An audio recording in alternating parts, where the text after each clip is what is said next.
اللهم صل وسلم وبارك على سيدنا محمد وعلى آله وصحبه أجمعين. ازيكم عاملين ايه؟ يا رب تكونوا بخير وأحسن حال. وحشتوني من آخر فيديو نزلته معاكم. بحبكم في الله، ربنا ما يحرمني أبدا منكم يا رب، ولا من تعليقاتكم الحلوة ولا من كلامكم الحلو اللي بيجبر الخاطر. ربنا يرضيكم ويرضى عنكم يا رب. بشكركم جدا على تفاعلكم معايا على الفيديوهات اللي فاتت، وعلى دعواتكم الحلوة، وعلى شعوركم الطيب ناحيتي. ربنا يرضيكم يا رب ويرضى عنكم. تعالوا كده روتين النهاردة، روتين حلو كده. احنا تعبنا الفترة اللي فاتت، وتعبنا ده خلانا أهملنا مكاننا الأساسي اللي احنا بناكل وبنشرب وبنقعد فيه. فعندي الشقة حالتها صعبة جدا، ترابة ورملة وبهدلة بقى من العمال اللي كانوا شغالين على السطوح، والأولاد يلعبوا بالرملة، وطبعا الرملة بتمسك في هدومهم وكده، فبيجوا يقعدوا في المكان ده على الأنتريه وكده، فالدنيا اتبهدلت خالص. وكمان كفر الأنتريه مطرب يعني، والدنيا بص حياة صعبة. فالنهاردة كده بإذن الله كده نطلع كده من المود اللي احنا فيه ده، وندخل ننضف شقتنا ونروقها وننضفها ونمسحها، ونغير كمان ترتيبها شوية. أنا عارفة إن هتقولي أم يوسف هو ايه اللي حصل لك يعني؟ ما هو ده الترتيب المناسب للمكان عندك، وكمان يعني كويس. ايه اللي هيخليكي تغيري كده مكان الانتريه وعليكي بيه الهدة دي كلها والتعب؟ بس عايزة اقول لكم ان انا عشان اطلع من المود اللي انا فيه، او الجو او النفسية اللي انا فيها الفترة دي، فالحل هو ان انا اغير اي حاجة. طبعا انا ما اتاحتش ليا الفرصة ان انا اغير التغيير الجذري اللي انا كنت ناوية ان انا اعمله. فعلى الاقل كده اغير في الاساس بقى بتاع البيت، يعني اشيل ده احط ده، اهو الواحد يرتاح نفسيا كده، يحس ان هو عمل حاجة. بدأت كده ان انا اشيل الكراسي بتاعة الانتريه واكنس تحتيها. طبعا هتتصدموا من كمية التراب اللي هتطلع، وهتقولي هو انت ايه مكان ده مهجور، هو انت مش قاعدة فيه؟ هقول لكم حقكم ان انتوا تقولوا كده لما تشوفوا التراب والبهدلة اللي هو فيها. بس مش معنى كده ان هو فعلا مهجور ولا ان انا مش بنضفه، لا. فكرة ان الباب مفتوح والبلكونة مفتوحة، الرملة، المباني اللي طالع واللي نازل، في اجواء اللي بيبقى فيها تعديلات وعمال شغالين في البيت، سبحان الله بيبقى فيه ترابة كده بتيجي في كل مكان وعلى كل فرش، كأن المكان فعلا مهجور. بس عموما كده ان شاء الله مفيش حاجة تصعب علينا، وهنخلص وهنوضب وهنخلي المكان زي الفل. تعالى بس كده نصلي على سيدنا النبي ونقول اللهم صل وسلم وبارك على سيدنا محمد وعلى آله وصحبه أجمعين. نحط لايك للفيديو كلنا كده مع بعض عشان الفيديو يترفع، وكمان ما تنسوش الاشتراك في القناة، وتنوروني بتعليقاتكم الحلوة. ربنا ما يحرمني أبدا منكم يا رب، ولا من كلامكم الحلو الطيب اللي بجد مبسوطة جدا وأنا بقرا التعليقات، ولاقي يا سبحان الله كده شعور حلو من ناحيتكم ليا. وكمان يعني ليكوا بتفهموني وبتفهموا ايه اللي انا فيه وبتحسوا بيا. يعني سبحان الله، سبحان من سخر قلوبنا لبعض من غير ما نعرف بعض ولا نشوف بعض ولا يكون في اي مصالح ما بيننا.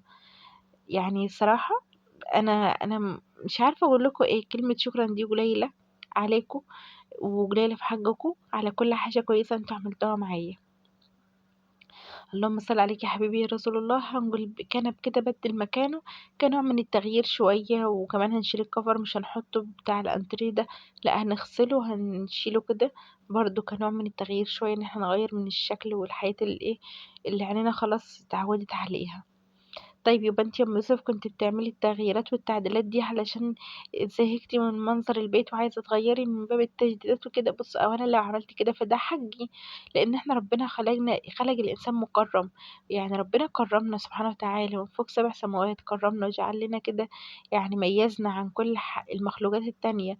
فاحنا منهنش نفسنا، او ما نقللش من قيمة نفسنا، او ما نتمناش لنفسنا الحياة اللي على الهوامش، حياتي البسيطة اللي لا تذكر، وتقول بس هو ده اللي يكفيني ومش عارفة ايه. الكلام ده اكتسبته من اخواتي وامهاتي اللي بيتواصلوا معايا دايما، ربنا يخليهم لي يا رب وما تحرم منهم ابدا. لا إيه، نطلب ونتمنى احلى حاجة في الدنيا، زي ما احنا في دعائنا كده بنطلب ايه. يعني لما ربنا يعني سبحان الله تعالى بندعي ربنا، بندعي بان احنا بنتمنى الفردوس الاعلى، وهي اعلى درجات الجنان، يعني اعلى درجة في الجنة. فمش معنى كده ان احنا سقف طموحاتنا عالي، لا، ده عشم في ربنا، ان ربنا سبحانه الله وتعالى هيرضينا. فزي ما بنعشم في الآخرة إن ربنا يرضينا بالفردوس الأعلى، نطمح في الدنيا ونعشم إن نعيش عيشة كويسة، وإن احنا نحقق الحاجة اللي احنا بنتمناها، وإن احنا نجدد ونغير ونظبط حالنا كده. فدي نقطة يعني أنا عايزة أقول لكم إن إيه، ما ندمتش إن أنا كنت هاعمل التغييرات دي يعني في وقتها كده، أو ليه ما هو ممشّية الحال وخلاص، أو مش عارفة إيه.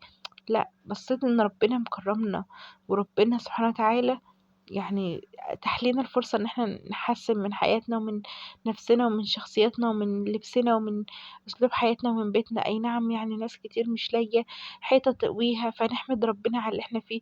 بس برضه ربنا جعلنا سبحانه الله وتعالى طبقات، وجعلنا فئات مختلفة، تمام، في كل حاجة. كل فئة بتستمتع بحياتها اللي ربنا كاتبها لها.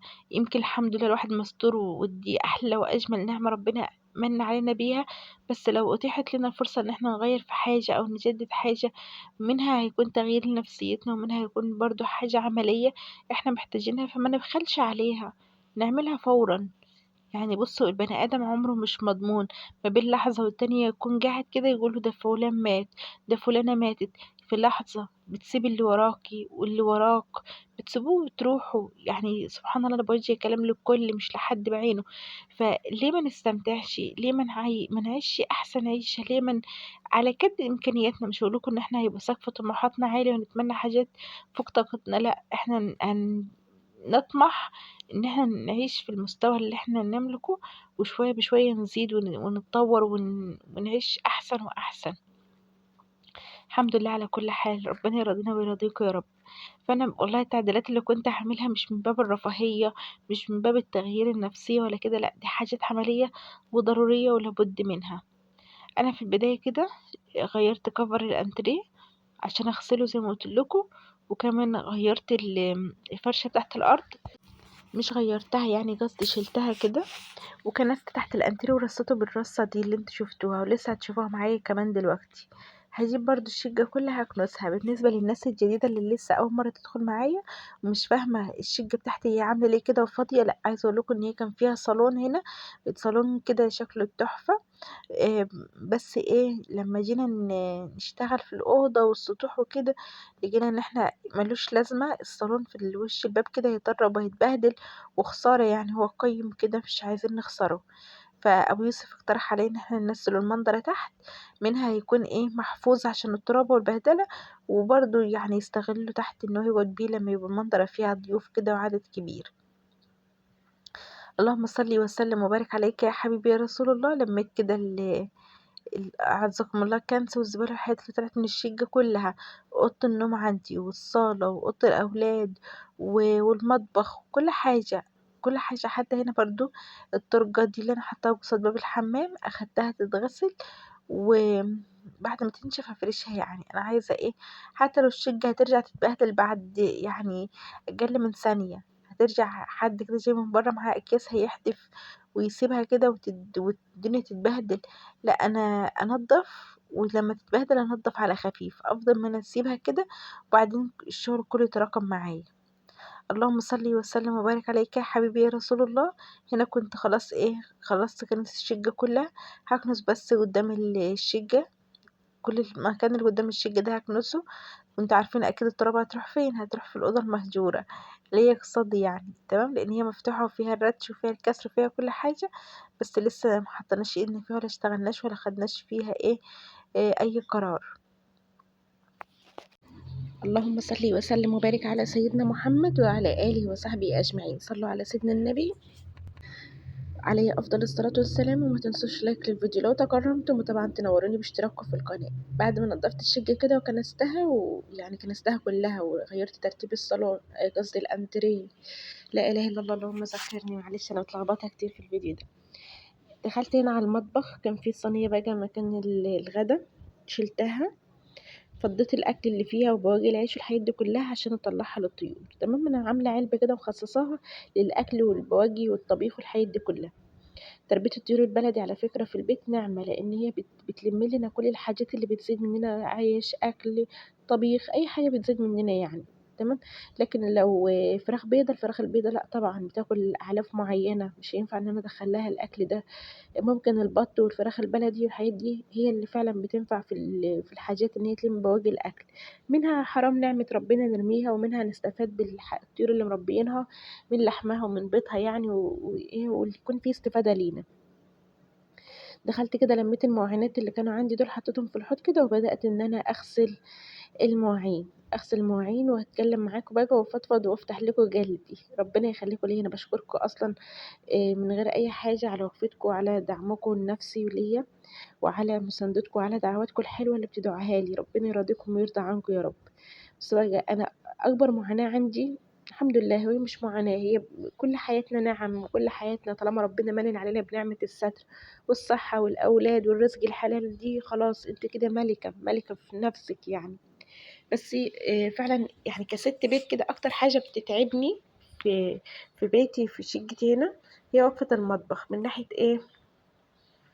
من ناحية التهوية ان مفيش تهوية خالص، ومن ناحية المكان ان انا مش عارفة اتحرك. طبعا في المكان محكوم، التلاجة بعيدة عني، الفريزر بعيد عني. هي مش بعيدة، مش هركب لها مواصلات يعني.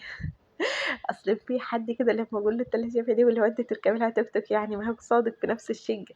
لا الفكرة يعني ان انا لو بعمل حاجة على البوتاجاز ومحتاجة طماطمية او حاجة، فانا بسيب اللي في ايدي وبطلع تلافاها من بره. تمام. انا كنت حاطة تلاجة في المطبخ من فترة، كان الموضوع بالنسبة لي سهل ان انا لو بتناول حاجة كده وانا واقفة قصاد البوتاجاز بفتح التلاجة وبتناولها.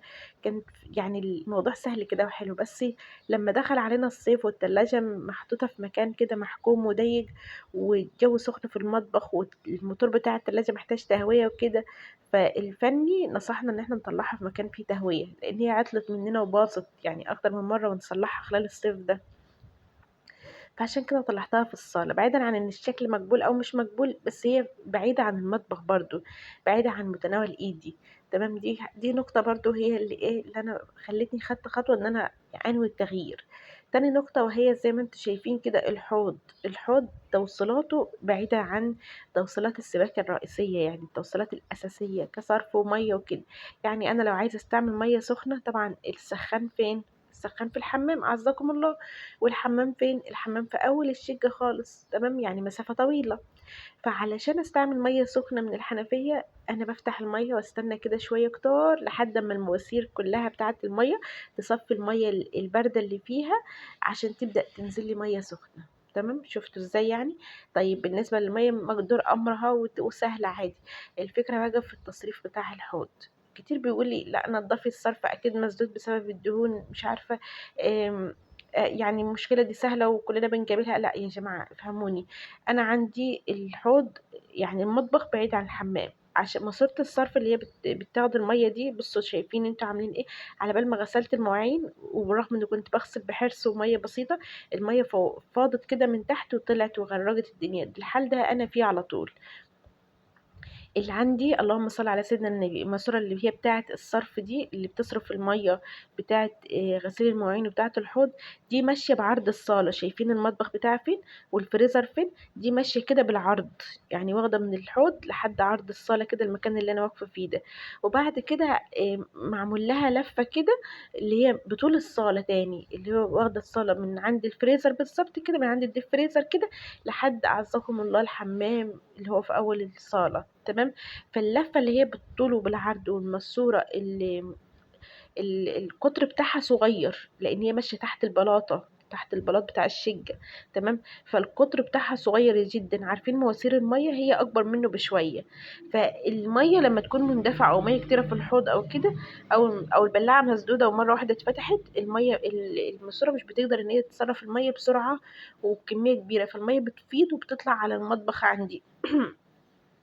بتطلع على السجادة اللي أنا فرشاها على الفرش، يعني بتبهدل لي الدنيا. يعني أنا عمري ما أصلا ما جفت غسلت مواعين وأنا مطمنة إن المية بتمشي بتنزل على طول، لأ ببقى دايما حريصة كده ومهدية المية وأغسل شوية وأوقف شوية لحد ما المية تتصرف. طيب انتي فين من كل ده الفترات اللي فاتت؟ يعني انتي ليكي كام سنة عايشة في الشقة؟ بص كل حاجة بتيجي في أوانها. تمام. في حد كده قال لي ايه يعني خلاكي استحملتي 13 14 سنة، جيتي دلوقتي مش قادرة تستحملي؟ ما يا جماعة كل واحد وليه خلاص يعني.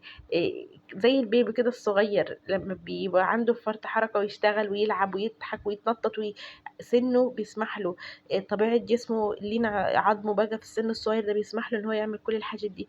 بيكبر شوية لا مش عايزة اتنطط، مش عايزة العب، مش عايزة اروح، مش عايزة اجي، خلاص كده بيبدأ مجهود يقل شوية. فشوفوا تخيلوا كده 14 سنة، فانا خلاص يعني انا اللي زي طلع معاش من زمان. اللهم صل عليك يا حبيبي يا رسول الله. خلاص الواحد تعب ما عندوش القدرة ان هو يقف اكتر من كده في مكان سخن ومكان مقفول. الموضوع فرق معايا طبعا لما الاولاد كبروا، تحسوا هما بيبيهات صغيرين كده خلاص يعني عادي الدنيا فاضية كده، الدنيا عادي بسيطة خالص كده وسهلة. لكن لما كبروا ما شاء الله تبارك الله ربنا يحفظهم لي يا رب ويكبروا اكتر واكتر وافرح بيهم كده قدام عينيا. آم، لا حاسه الموضوع زحمه، حاسه الموضوع زحمه وخانقه كده مش متقبلاه. برضو شغلي التصوير لما بحب اصور كل 3 ثواني اخد التليفون احطه في التلاجة، والله العظيم زي ما بكلمك احطه في الفريزر. ليه؟ لان بيسخن من مكان مقفول في المطبخ، وانا اغلب تصويري في المطبخ، تحضير الاكل والترويج والكلام ده كله. فالتليفون مع الكتمه والسخونيه والنار بتاعه البوتاجاز وده بيسخن، فاطلع احط التليفون في التلاجة في الفريزر عشان يبرد عشان اعرف اشتغل بيه تاني. المطبخ لو انا داخله انا والستاند مع بعض خلاص مفيش حد تالت يدخل ما بيننا. اللهم صل وسلم وبارك عليك يا حبيبي يا رسول الله. فكل الحاجات دي والمعاناة دي اللي أنا بتزيد يوم عن يوم خلتني أخد خطوة زي كده وأشوف إيه اللي يمكنني فعله في تغيير هذا الوضع. بس الحمد لله على كل حال، هيبقى الوضع على ما هو عليه. طبعا الصالة فاضية إن شاء الله بإذن الله تعالى، بس أسترد شوية من صحتي كده وأطلع الصالون تاني زي ما كان، أو مش عارفة أسيبها فاضية كده ولا إيه. بس أنا اللي ارتحت نفسيا لما نضفته وكنسته ومسحت طبعا بمعطر أرضيات حلو جدا. ريحته حلوة كده وفواحة، المكان نضيف ريحته بقت حلوة. الانتريه نضفته يعني عملته ايه، نفضته عشان الترابة وغسلت الكفر بتاعه. والصالة برضو غسلتها وقصدي مسحتها ونضفتها، والحوض بتاعي نظيف ومفيش مواعين، المطبخ نظيف. فالواحد نفسيته يعني الحمد لله الى حد ما نفسيته ارتاحت بعد الشغل اللي خلص النهارده ده اللي هو الترويج والتنظيف. طبعا السجاده دي هشيلها اغسلها عشان لو سبتها تكمكم وتعمل ريحه مش حلوه. طبعا هي خلاص من الحوض اتبهدلت، او بمعنى اصح يعني لو سبتها مبلوله كده هتكمكم الدنيا وهتعمل ريحه مش حلوه. فانا هشيلها دلوقتي بس بعد ما اقفل الكاميرا هغسلها، واول ما تنشف افرشها تاني عشان برضو ايه ما بحبش اقف في الارض بتاعت المطبخ وهي ايه ارضيه كده، بحب دايما يكون في فرش تحتي. بس كده الحمد لله اللهم لك الحمد، يعني الواحد نفسيا ارتاح وهدي شويه بعد الشغل ده. وبعد ما خلصت عملت اللهم صل وسلم وبارك عليك يا حبيبي يا رسول الله، عملت كوبايه قهوه دبل كده، كوبايه كبيره عشان الواحد يخلص من الصداع ده والوجع الدماغ.